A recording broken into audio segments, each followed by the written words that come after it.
இறை இயேசுவில் பிரியமான சகோதர சகோதரிகளே, நமது ஆண்டவர் இயேசு கிறிஸ்துவுடைய திருப்பெயரால் உங்களுக்கும் உங்கள் குடும்பத்தில் இருக்கிற அனைவருக்கும் அன்பும் சமாதானமும் மகிழ்ச்சியும் உண்டாவதாக. அன்புமிக்கவர்களே, ஜூன் மாதம் 24ஆம் தேதி சகாய அன்னைக்கான ஒப்பு கொடுக்கப்பட்ட ஒரு அழகான நாள். இந்த நாளில் நம்மையும் நம்முடைய குடும்பத்தையும் அன்னையனுடைய திருப்பாதங்களில் ஒப்படைத்து, அன்னை மரியாள் நம்மையும் நம்முடைய குடும்பத்தில் இருக்கிற ஒவ்வொருவரையும் கரம் பிடித்து வழி நடத்த ஒருவருக்காக செபிப்போம். எங்கள் இல்லத்துல அன்னை மரியாளுக்கான தேர் பவனி, அதற்கு பிறகு திருப்பலி இருக்கும். உங்கள் அனைவருக்காகவும் ஜெபிக்க நான் வாக்களிக்கிறேன். ஆன்மீகமிக்கவர்களே, திருச்சபையில மாபெரும் இன்னொரு புனிதமான ஒரு விழாவை தான் இன்னைக்கு நம்ம கொண்டாடி கொண்டிருக்கிறோம். ஜூன் மாதம் 24ஆம் தேதி திருமுழுக்கு யோவானுடைய பிறப்பின் பெருவிழாவை தான் நம்ம கொண்டாடுகிறோம். கத்தோலிக்க திரு அவையில நமது ஆண்டவர் இயேசு கிறிஸ்துவனுடைய பிறப்பை பெருவிழாவாக கொண்டாடுகிறோம். அன்னை மரியாளுடைய பிறப்பையும் விழாவாக நம்ம கொண்டாடுகிறோம். அதை தவிர்த்து கத்தோலிக்க திரு அவையில புனிதர்களுடைய விண்ணக பிறப்பை தான் நம்ம கொண்டாடுவோமே ஒழிய மன்னக பிறப்பை நம்ம கொண்டாடுவதில்லை. அப்படி என்றால் திருச்சபையில இயேசு கிறிஸ்து அன்னை மரியாளுக்கு பிறகு ஒருவருடைய பிறப்பை பெருவிழாவாக நம்ம கொண்டாடுகிறோம் என்றால் அது திருமுழுக்கு யோவானுடைய பிறப்பின் விழா தான். அப்படி என்றால் இந்த விழாவினுடைய முக்கியத்துவத்தை நம்மால் புரிந்து கொள்ள முடியும். மீட்பின் வரலாற்றுல அல்லது விவிலியத்துல கடைசி இறைவாக்கினராக பார்க்கப்படுபவர் தான் இந்த திருமுழுக்கு யோவான். மற்ற இறைவாக்கினர்கள் எல்லோருமே அவர்களுடைய அன்னையினுடைய கருவிலேயே தேர்ந்தெடுக்கப்பட்டவர்கள். ஆனால் திருமுழுக்கு யோவான் மட்டுமே அவருடைய தாயின் கருவில தூய ஆவியினால் முற்றிலும் ஆட்கொள்ளப்பட்டவர் என்று விவிலியத்துல நம்ம வாசிக்கிறோம். அன்புமிக்கவர்களே, இந்த திருமுழுக்கு யோவான் அவருடைய அன்னையினுடைய வயிற்றில் இருந்த பொழுது அன்னை மரியாள் அவரை சந்தித்ததாகவும் அவருடைய வாழ்த்துரையை கேட்ட அந்த குழந்தை அவருடைய தாயின் கருவில துள்ளி குதித்ததாகவும் மகிழ்ச்சியில திளைத்ததாகவும் நம்ம விவிலியத்துல நம்ம வாசிக்கிறோம். அன்புமிக்கவர்களே, மற்ற இறைவாக்கினர்கள் மீட்பரை பற்றி அறிவித்தார்கள்.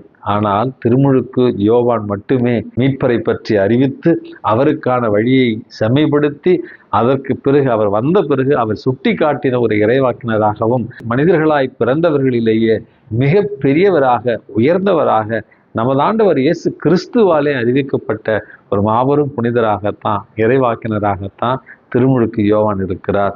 அந்த திருமுழுக்கு யோவானுடைய பிறப்பு விழாவை கொண்டாடி கொண்டிருக்கிற நமக்கு இந்த விழா சொல்லித்தருகிற பாடங்களாக 3 பாடங்களை இன்றைக்கு உங்களோடு பகிர்ந்து கொள்ள விரும்புகிறேன். முதலாவது பாடம் என்பது இறைவன் நம்மை முன்குறித்து வைத்திருக்கிறார். இறைவன் நம்மை தாயின் கருவிலேயே தேர்ந்தெடுத்திருக்கிறார். அவர் இந்த மண்ணுலகில நமக்கான ஒரு பணியை அவர் வகுத்திருக்கிறார்.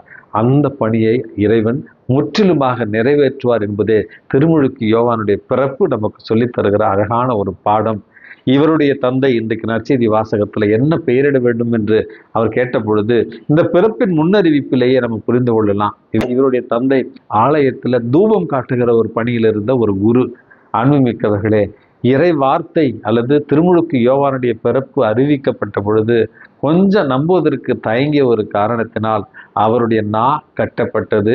பிறகு இவருடைய பெயரை சொல்லுவதற்காகத்தான் அவருடைய நா மறுபடியும் கட்டவிழ்க்கப்பட்டது என்பதை இன்றைக்கு விவிலியத்துல நம்ம வாசிக்கிறோம். நா கட்டவிழ்க்கப்பட்ட உடனேயே இவருக்கு என்ன பெயர் வைக்க வேண்டும் என்று கேட்ட நேரத்துல யோவான் அருளப்பன், காட் இஸ் கிரேஷியஸ், கடவுள் அருளாக இருக்கிறார் என்கிற அந்த பெயரைத்தான் இவருக்கு சூட்டி இருக்கிறார்கள். அப்படி என்றால் இறைவன் நமக்கு வகுத்திருக்கிற திட்டம் இதுதான். இந்த மண்ணுலகில் இவர் செய்ய வேண்டும் என்றால் அதை நம்மை நிறைவேற்றுவார். ஆகவே இறைவன் நம்மை முன்குறித்து வைத்திருக்கிறார். இறைவன் நம்முடைய தாயின் கருவிலேயே நம்மை தேர்ந்தெடுத்திருக்கிறார். நமக்காக இந்த மண்ணுலகத்துல ஒரு பணியை கொடுத்திருக்கிறார் என்பதைத்தான் இன்றைக்கு நம்ம முதல் செய்தியாக ஏற்றுக்கொள்ள வேண்டும். இரண்டாவது ஒரு செய்தியாக தாட்சியில தான் நம்முடைய உண்மையான உயர்வு, நம்முடைய உண்மையான மேன்மை அமைந்திருக்கிறது என்பதை திருமுழுக்கு யோவானுடைய வாழ்வு நமக்கு சொல்லித் தருகிறது. அவர் வளர வேண்டும், நான் குறைய வேண்டும் அப்படின்னு இயேசுவை சுட்டி காண்பித்து திருமுழுக்கு யோவான் சொன்ன வார்த்தைகள் தான் இந்த வார்த்தைகள். அன்புமிக்கவர்களே, தாட்சியில தான் நம்முடைய மேன்மை அடங்கி இருக்கிறது. எளிமையில தான் நம்முடைய புனிதத்தன்மை அடங்கி இருக்கிறது. தாட்சி உடையோரையும் எளிமை உடையோரையும் தான் ஆண்டவர் உயர்த்துகிறார் என்பதற்கு திருமுழுக்கு யோவானுடைய வாழ்வு ஒரு அழகான ஒரு சான்று. அன்னை தெரசாவுடைய வாழ்க்கையில எப்பொழுதெல்லாம் உங்களுக்கு இந்த மாபெரும் செயல்களை செய்வதற்கான ஆற்றல் எங்கிருந்து வருகிறது என்று கேட்ட நேரத்தில் அவர் அடிக்கடி சுட்டி காண்பித்த ஒரு இடம் என்பது நற்கருணை பேழையை. ஆண்டவருடைய திருக்கரங்களில அவர் வரைகிற ஓவியத்துல ஒரு சின்ன பென்சில் தான் அப்படின்னு அடிக்கடி சொல்லுவார் அன்னை தெரசா. அன்புமிக்கவர்களே, தாட்சியோடும் எளிமையோடும் நம்மையே ஆண்டவருடைய திருக்கரங்களில் ஒரு பென்சிலாக அவரிடத்துல நம்ம ஒப்பு கொடுத்தோம் என்றால் இறை ஓவியத்தை நம்மை கொண்டு அவரால் வரைய முடியும் என்கிற இரண்டாவது செய்தியையும் திருமுழுக்கு யோவானுடைய பிறப்பு நமக்கு சொல்லித் தருகிறது. திருமுழுக்கு யோவானுடைய பிறப்பின் விழாவினுடைய மூன்றாவது ஒரு செய்தியாக அன்புமிக்கவர்களே, திருமுழுக்கு யோவான் எல்லா சூழ்நிலைகளிலும் இயேசுவை சுட்டி காண்பித்தார். எல்லா சூழ்நிலைகளிலும் இயேசுவை பற்றி அறிவித்தார். இயேசுவினுடைய வருகைக்கான வழியை தயார் செய்தார். இயேசு வந்த பிறகு இயேசுவை அவர் சுட்டி காண்பித்தார். தன்னை அவர் உயர்த்தவில்லை, மாறாக இயேசுவை மக்களுக்கு சுட்டி காண்பித்தார். நம்முடைய இந்த மண்ணுலக வாழ்வு என்பது நம்முடைய சொல்லாலும் செயலாலும் எல்லா காரியங்களாலும் இயேசுவை மற்றவர்களுக்கு அறிமுகப்படுத்துகிற, இயேசுவை மற்றவர்களுக்கு சுட்டி காண்பிக்கிற ஒரு வாழ்வாகத்தான் இருக்க வேண்டுமே ஒழிய நான் எனக்கு மட்டும் என்கிற ஆணவத்தோடு வாழ்கிற ஒரு வாழ்வாக இருக்கக்கூடாது. மாறாக இயேசுவை மற்றவர்களுக்கு காண்பிக்கிற ஒரு வாழ்வாக இருக்க வேண்டும் என்பதே இவருடைய இந்த பிறப்பு விழாவின் மூன்றாவது ஒரு செய்தி.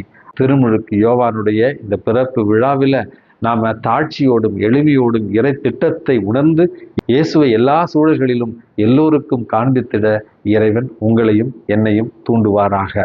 எல்லாம் வல்ல இறைவன் தந்தை, மகன், தூய ஆவி உங்களையும் உங்கள் குடும்பத்தில் இருக்கிற அனைவரையும் நிறைவாக ஆசீர்வதித்து பாதுகாத்து வழி நடத்துவாராக. ஆமேன்.